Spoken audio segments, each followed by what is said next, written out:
Hi guys, Real United Talk. My name is Desert Riggs. Just doing another little video. As I did the other day, some post-lockdown day blues, so to speak. So I thought today I'd do a quick little video to discuss, the transfer window as a whole, and and like it says in the title of the video, are we overreacting? So, obviously I just want to give you a second. I don't want to get bad audio.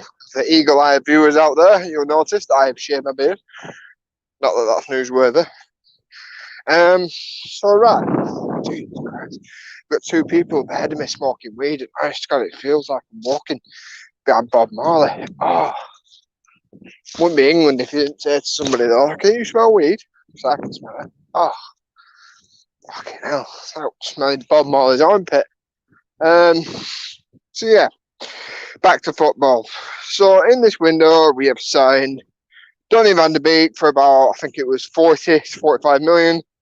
Alex Telles for 15 million. Obviously got Cavani. We've got Facundo Pellistri.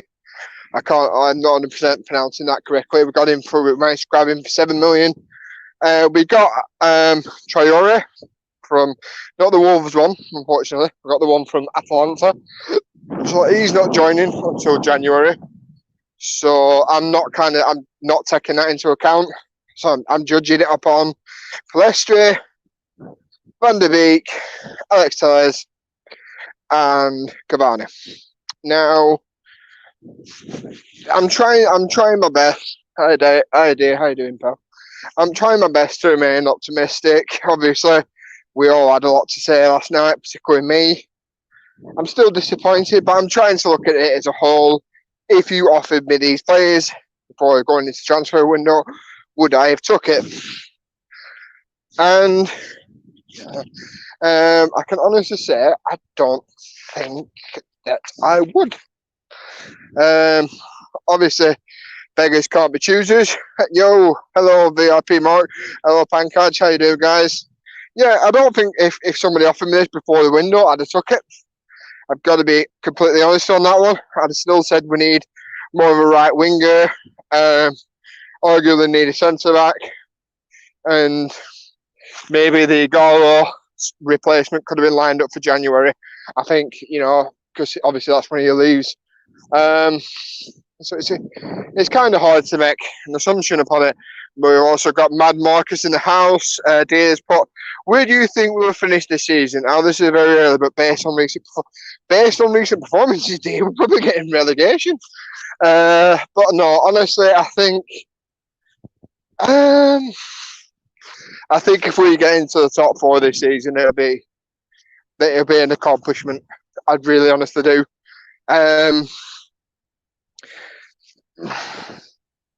I'm kind of hoping that things pick up and we, start turning things around, getting a few performances. The other thing is now I think we're now into an international break. This is why I always hate the deadline day, because you get the hype or whatever you want to call it from signing a new player to immediately going to play friendlies. I've never really understood it. We've got a few people in the comment section here now. Pancage, we have to be united in bad times, good times. We should always look for positives. I hope Cavani comes to play football and not for the money. Dear's put, yo Marcus, how you doing? Pancage has put, hi dear, how are you? I'm just reading out someone's conversation here. So yeah, I mean, for me, I always feel a little bit down day after deadline there, especially the summer one. But I don't always feel down, but I think a good deadline day is like a good Christmas. Do you know what I mean? You look forward to it. You look forward to the excitement. And when you've had a shit one, it just leaves a horrible bit of a nasty taste in the back of your mouth. If you have a bad Christmas, you kind of basically it's a bit of a shit start to the beginning of the year. And I almost feel like for deadline days, we've obviously had good ones, we've had bad ones that didn't, and we've had ones that I thought were good that didn't turn out so good, like the whole Falcao situation. We were all, especially me, I was ecstatic. But obviously things don't go out to plan. But like I said, a good deadline day is like a good Christmas. I mean, if anyone wants to quote me on that one, I'll let you have that one. Weather's not so bad today either. I kind of thought it'd be cold, so I thought I'd wrap up. And, I got the jeans on, got the trainers on, looking fly. Nice trim beard. I probably trimmed it a bit too short though, so I'm probably going to need to grow that out again. So like I said, let's get back to the topic at hand. If you had offered, any United fans at the beginning, before this, when we finished 2-0 up against Leicester, last game of season, we all literally, I remember doing a watch along with me and Marcus, we were like, yes, that's it, Champions League, we're fucking back in it. And you almost think, right, you switch off straight away. You go, right, football's finished in a sense. Obviously, it didn't because of the Europa League, but I kind of chose to ignore that. And you almost go straight into, right, transfer mode. We're just going to the Champions League. Who are we going to get strengthened? And then if you'd said to somebody, you're going to get Van der Beek, you'd been like, oh, that's decent. I mean, personally, I think Van der Beek is an upgrade on Grealish and is a cheaper option, which is just happy little bonus. But I still think Grealish is good. But obviously with them staying up, controversially, I might add as well, because if Sheffield United would have got that goal that went over the line, would Villa have stayed up? But who knows? Van der Beek, I would have been happy with, like I said. Cavani, I wouldn't have. And I don't just want this to be the Cavani hate show. Obviously, people have got different opinions on that. I don't, particularly. It's not that I don't rate him. It's not that I don't have any respect for him. The guy was once a great striker. Do you know what I mean? If anything, I'd have rather us got Cavani when we got Falcao. Do you know what I mean? I just don't think he offers a lot at this age. I mean, maybe he can pass one or two things down to the younger players, but I mean, 200 grand a week, that's an expensive fucking teacher. So I just have to keep checking behind me in case people on the backs and stuff. I mean, Telles, I'd have took, because I like Telles. He's very versatile, very, very good strike on him. Now, Pellistri, I've been watching YouTube videos on him this morning, and this is the thing I hate judging a player up on YouTube. Apparently, Diego Forlan has came out and said he's not quite up to it yet. Be that what it is. Apparently, he's his ex-coach or his coach before now or something. I don't fully understand, but do you know what I mean? You can only get so much of a good. Oh, I think we've crashed. Oh, we've crashed. It's not crashed in a good position either.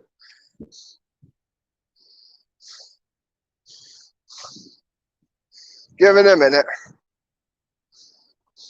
And we're back. I don't know what happened then. Lost about a good 30 seconds there. Apologies for anyone that's watching. Sometimes, obviously, being out and about kind of does pull on the old bandwidth. Might take some rest. I'm just taking a little break now. Well, cleaning, washing, ironing, gardening. My back is killing me. Calm down, Mark. So yeah, Alex Telles. I took Alex Telles, but like I said, going back upon Pellistri, it's kind of hard.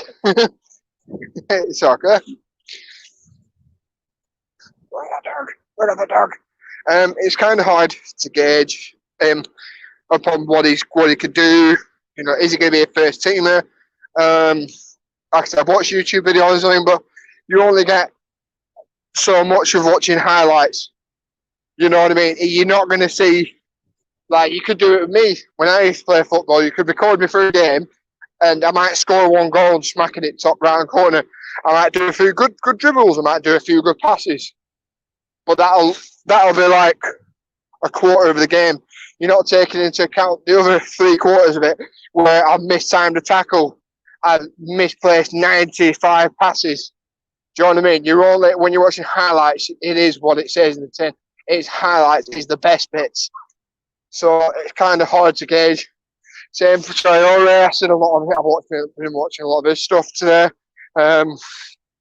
He obviously is left-footed, very quick. But same again.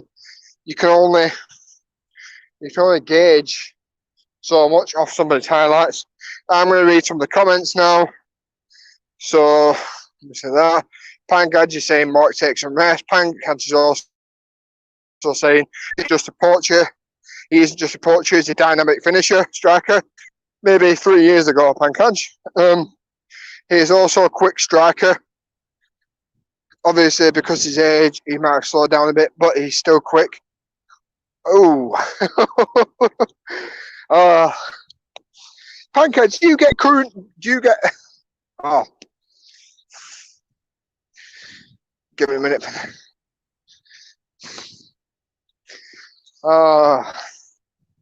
Every single time.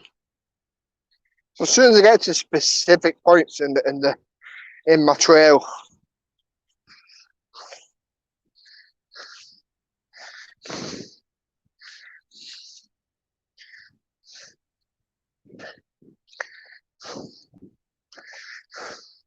and we're back. So let's go back to some of these comments. Pankaj said, he said he's also a quick striker. Quick, like I said, quick would have been a couple of years ago. I mean, I don't know how up to date television is, or the French league is in India, Pankaj, but I wouldn't say it's quick anymore, dude. And at 33 is to be expected. Dears put, yes, Pankaj, I get your point, but I'm afraid because of his age. Marcus put, I've got the moves like Jagger. I mean, what the hell that's got to do with anything, I don't know. Pankaj put, he's obviously quicker than Zlatan at the similar age. Zlatan was a complete poacher. Cavani has something different to his game. So I just want to seem like I'm just picking up Pankaj, but I completely disagree with you. I'd say Zlatan had more to his overall game than Cavani. Don't get me wrong, Cavani knows where the back of the net is and how to put the ball there. And he's good in the air. I wouldn't say he's the best dribbler in the world. I wouldn't say he's as good a dribbler as Zlatan. I wouldn't say he's as good as free kicks as him. I wouldn't say he's got a cleaner strike than him. His hold-up play arguably isn't as good as Zlatan's either. I mean, like we said numerous times, this is all about opinion anyway. That's some fucking Green Street, that, doesn't it? Dave's put like, share, and subscribe. Definitely. I mean, like I said, I could be wrong. I'm not saying I'm right. Believe me, don't believe Pankaj. But I'm just judging upon based on what I've seen. Schwartz is right when he was at PSG, makes this as well. But he only used to play there, move there, because Neymar had pretty much take his spot. But like I said, if I'm wrong, I'll be the first person to say, look, I'm wrong.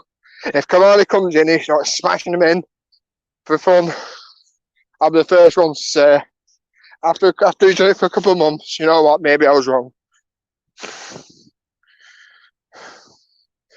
But it is what it is. You'll see when he plays. Yeah, and if he does, Pankaj, I'll be the first one to turn around and say to you, Pankaj, I got it wrong. But if he doesn't, you'll be the first person I'm coming for, buddy. Now, obviously, on my end, it's appearing like it keeps freezing. I think it's froze like 3 or 4 times for me. Could somebody in the comments say whether it's actually freezing for them or not? Because I'm just carrying on speaking as it's doing this.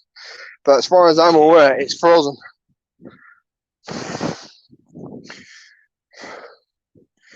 And it's saying, I've got 6 people watching me, so I don't know what's actually going on here.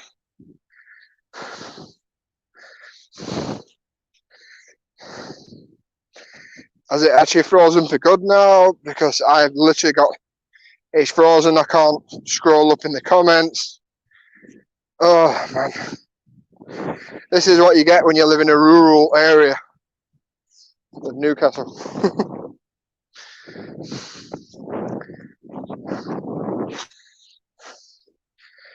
Oh, come on.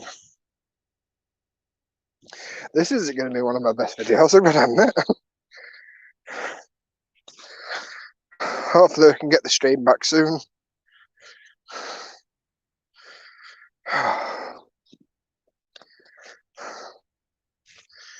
Give it 2 seconds. So once you get to a certain point and we're out on a walk, it kind of just freezes.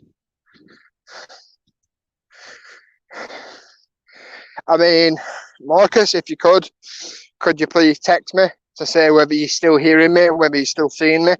Because obviously the live comments are frozen, my face is frozen.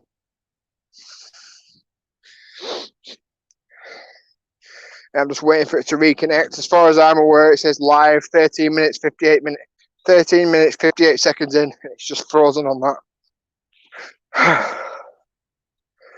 So once I get this back from the stream is fine. So yeah. Oh, that's good then. He's still managing to see me, Mark. So like I said, as far as I'm aware, we can still. Oh, I don't have a clue what the fucking hell's going on there. But cheers, Mark. Thank you. So yeah, going back to obviously the good old 40 football. Yeah. Overall, transfer window, not the best. I'd probably say about a 3 out of 10.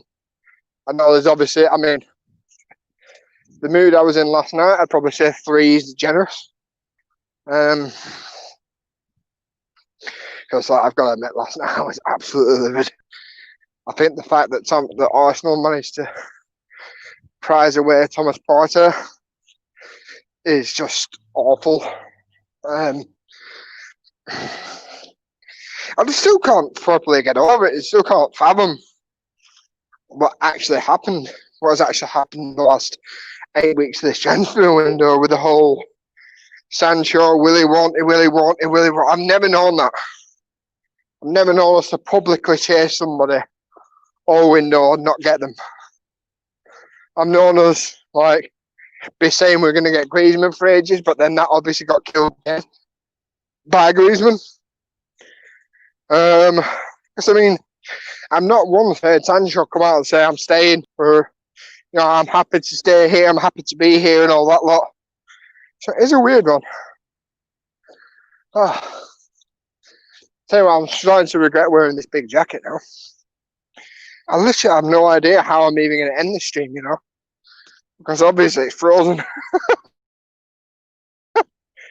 I don't even know how many of you guys are watching now. And you know what? I'm absolutely hating this because I can't see if there's any new comments or anything like that. So like, if you are putting in comments, I'm sure that they're brilliant. Don't think I'm ignoring you, because I'm honestly not. I can't. They're literally not moving as far as I'm aware. The stream is just a still picture of my face going like that. I mean, maybe when I get a bit closer to civilization, it might work a little bit better. So, I'm hoping it will anyway. So, it's really difficult. Literally is like DJing blind. Come on, I'm just kind of hoping it kicks in again. But yeah, I'll just try and go on as I am. Turning your phone into airplane mode. No, because I'm still getting the mark. I'm still getting, messages through. Obviously, I'm talking to you. It literally has just frozen this. If I go into airplane mode, it'll switch off my internet and it'll probably end the stream.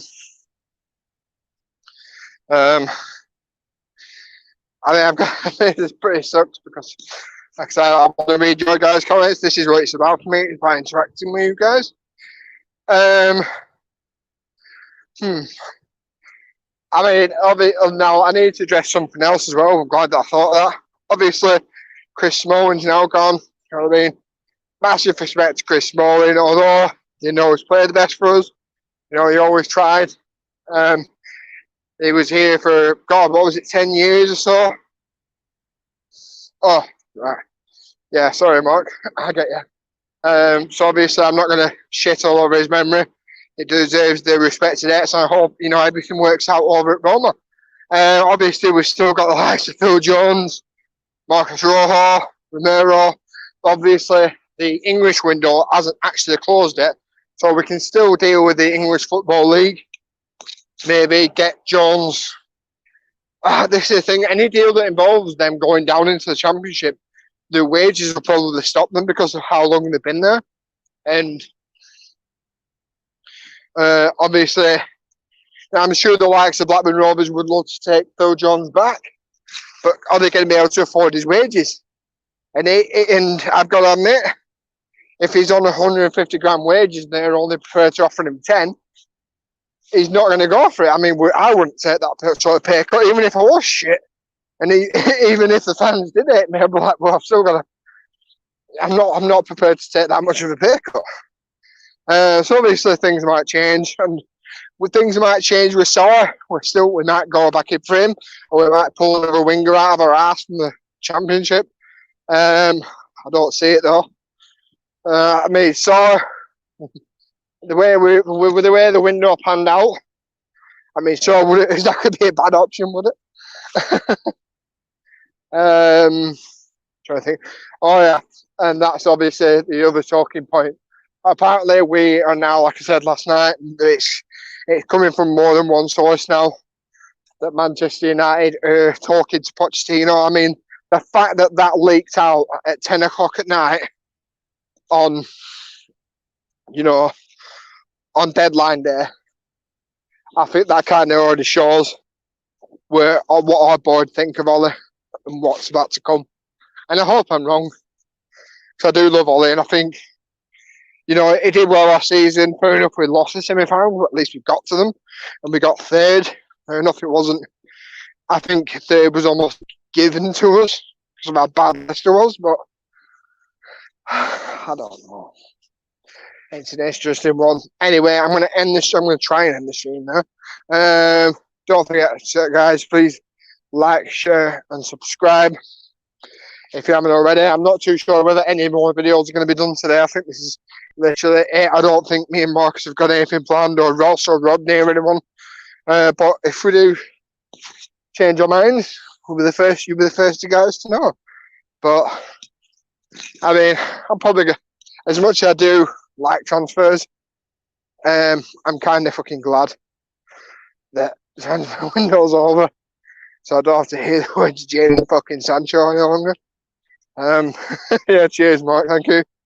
But yeah, don't forget, guys. If you like this video, please drop a like. Please, I'm going to go all YouTube on this. Don't forget to smash that like button, subscribe, share it with your friends, retweet it, share it to people on Facebook. Let's try and let the fucking Eskimos know about this video. Anyway, guys, I've been Daedric Riggs. Don't forget to like, share, and subscribe. Cheers, guys.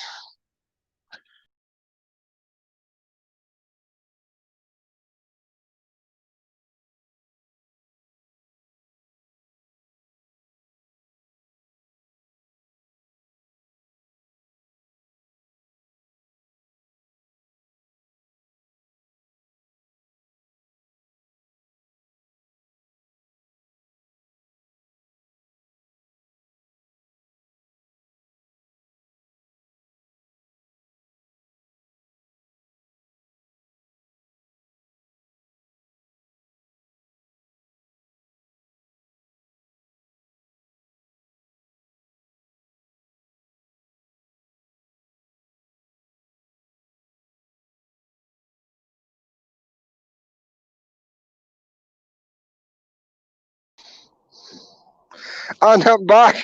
Let's get it fixed. Oh, Jesus Christ. Anyway, guys, don't forget, like, share, subscribe. Jesus.